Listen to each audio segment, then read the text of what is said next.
So, Stephen D here on Pure 24/7 Radio, and I am joined by one of the writers from Pure Media, the magazine. Hello, Andy Brown. Hello, Stephen. How are you? I'm doing well, and it's a pleasure to be joined by you. So, let's start with what it is you get up to, because obviously you're a very familiar voice here on the radio. Let's start with an overview of what it is you get up to.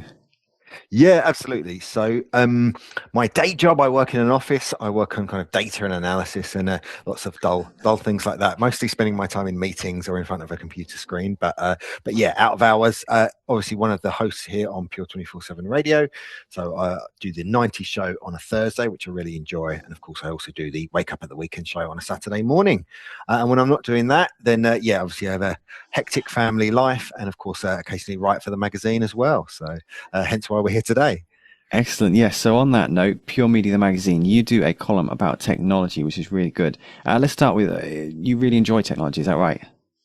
Yeah, I'm interested in technology. I guess in my younger days, I was kind of much more into it. My university work was on computing and things like that, but things have moved on quite a bit since then. So I'm much more of a user of technology, I suppose, than someone who would like build a computer or something like that. But yeah, no, I find it really interesting to see how technology has evolved over time, the things that it can do today versus what it could do even a few years ago. Things are really moving fast. So and nothing more so than AI, I guess, which obviously we'll be talking about in a minute. But the things that it can do today, as opposed to what it could do even a year ago, is just it's changing every single day. So it's really interesting to see how it goes. Not all good, of course, but yeah, I guess we'll explore some of that through this article this month.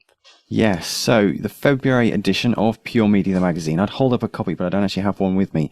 So AI and content creation, part 1. So we're looking forward to the second part as well. And you start with writing. What inspired this particular article?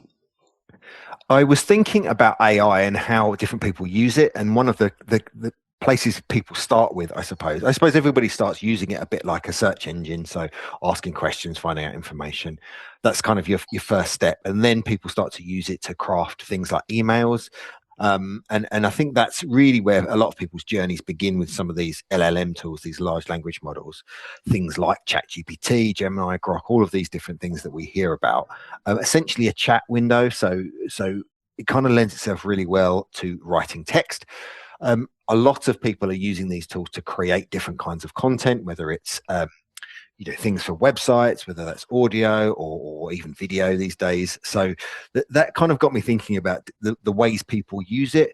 And I think it also comes against a lot of criticism sometimes, which I explore in this series of articles, really, that, is creating content using AI a good thing or a bad thing? And I guess the short answer is it depends. It depends how you use it. And particularly when it comes to writing, you can say, write me an email and leave it, and not give it any more details than that. And it will do just that. It will write you an email. It won't be to anyone in particular, won't say anything in particular, but the AI will always generate something. So it kind of comes down to the quality of what we put into it, what we ask of it to do. And yeah, so it got me thinking about content creation and how people are using it. So yeah, I kind of decided to do a series of articles in the coming months about how to use AI to do that, some of the drawbacks, some of the obvious criticisms people might have of it. Yeah.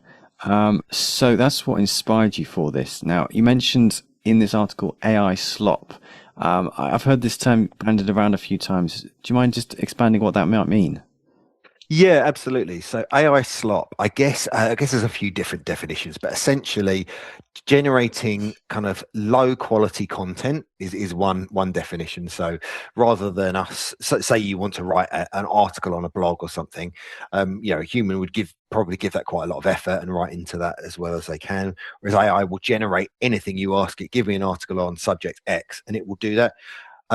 And of course, there's no guarantee that you'll get a decent quality article out of that. There's no guarantee that it will be factually accurate either. So that kind of is one thing. It could be very low or average quality, but also it then might use that content as part of the training data. So all of this AI and LLM tools work by they kind of absorb huge amounts of data. So obviously the first kind of iterations of AI absorbed all the human created data. But obviously, the more we use AI to generate websites, articles, books, even, the more of that kind of goes back around the loop. So AI content is used to train the next generation of AI, and it goes around and around in a circle before it's kind of regurgitating its own kind of inputs and outputs, I guess, and that makes it cool. This term AI slop has kind of been generated, where it's just kind of churning out the same old, and to be honest, a lot of that content can be pretty poor. So that's sort of what it means. Yeah. Is there a way of like avoiding that in any way? So yes, I think when people are creating these tools, creating LLMs or AI tools, they need to be really careful what they train the data on. So no, yeah, I guess any kind of input data is going to have some kind of quality level or bias or something like that. So it's always really, really careful that we as users of AI are thinking about that, because I don't know, if you train an AI on a particular scientific theory, that's what it will kind of churn out, as opposed to some other theory. So you have to kind of think, well, actually, what is its source data? So making sure we're giving it very very good quality data is the first step. Probably not something you or I need to worry about. I'm not creating LLMs at the moment. But yeah, in terms of how we use it, I think we have to be quite clever in how we prompt. So prompting is where where you're asking the LLM tool, the AI, ChatGPT or whatever one you prefer to use. When you're giving it, when you're inputting into it, asking it to do something for you, giving it a quality prompt is really important, so that it knows. Well, as I say, it knows to talk about it like a human, but so that you give it the contextual information it needs to give you a good output. So, as I say, like the example I said earlier on, if you say, write me an email, full stop, it will do that. It will be terrible, but it will do that. Whereas if you give it more information, write me an email to Steve, it will say, please come and join me for lunch one day. Here's the dates. Give it more information so that it knows what to do, and you'll get a more quality output. And also, don't just accept the first output that it gives you, particularly with written content. If it does, if you read it and you think, oh, actually, it hasn't quite said what I want to say, or it hasn't, it isn't using the right tone or style, you can change with that. So don't just accept the first thing that AI kind of churns out, and tweak it, iterate it, and improve it as you go. Yeah, some really helpful tips there for how to avoid generating AI slop if you're going to be using AI. Now, something you mentioned in your article is how our magazine doesn't use any AI and the reasons for that. Would you be able to unpack that a little? Yeah, absolutely. And I think that with AI, as I say, you could get an LLM tool. You could say to it, generate me a dozen articles for a family focused magazine, and it would do that. But is that the kind of content we want to put out? I think where we want to be is kind of generating articles, or writing articles, I should say, that are really meaningful, that they kind of represent our experience, both well, as people, but as Christians as well. So it's really important we think about that, and we think, when we come to write an article, we think about our audience, we think about our own experiences. We pour all that into our writing, and it's very unique and very personal. And next month I'll be talking about creating music with AI, which is even more controversial, I guess, because again, music is deeply, deeply personal. So I think that what we don't want to do with Pure Media, the magazine, is just throw out any old rubbish. Really, we want it to be good quality. We want it to be of our own experiences, and we want people to be reading stories about people, and not about kind of content that we're kind of distanced from because we've used a computer to generate it. I suppose there are different degrees to which, when you say, oh, have you used AI to do such and such? That can range from just literally saying, hey, AI, give me an article, and it doing everything for you, to writing an article and using AI to do some research to go towards it, or using AI to perhaps proofread that article. So there's different degrees. It's very much a spectrum. And I think where we talk about not using AI, we're saying when you read an article that has been written by a person, it's not been written by an AI. We may have used tools like spell checking tools and things like that, but those are kind of standard things now. But you can guarantee that when you're reading those words in our magazine, that they are from us, the writer, not from some generated AI tool. Absolutely. Thank you for clearing that up for us. So If it was something you wanted people to take away from this article around artificial intelligence and writing, I mean, really looking forward to the next one about music. You're giving us kind of a teaser, which is cool. Bit of a teaser. Yeah, a little bit of a teaser. So what would be the one thing you want people to take away from this article? I think that spectrum point is really key. When we say using AI, what do we mean? Do we mean, we're completely just handing it all over to AI to do for us, or are we using AI as an aid to our own writing?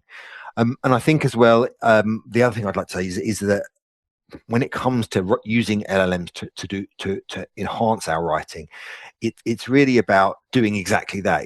It's helping us to achieve things that we couldn't necessarily achieve on our own. So, for example, a lot of people have an ambition to write a book, which is a great ambition, but it takes an awful lot of work to do the research, to do the writing, to proofread, to edit, and to get things published. Well, if AI can help us to do that, then that's got to be a good thing, because it creates time and space.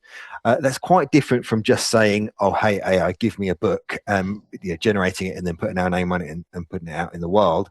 I don't think anybody really wants to do that, and that isn't really our content. If you've got a lifelong ambition to write a book, then I don't think saying to Gemini or something, hey, give me a book, write a book for me, that's not quite, it's not really fulfilling that dream, is it? But like I say, you can write your book, you can write your piece, you can use the AI to check it, to enhance it, to improve it. So I think I think my takeaway would be to let AI help us to improve our own writing, not to replace us, but like I say, to use that knowledge, to use that tool to improve it, and to do things perhaps that wouldn't be possible, to save us time. If it takes you 3 months to write a book using AI, or 5 years without, then hopefully using this technology can help us to achieve things we couldn't achieve otherwise.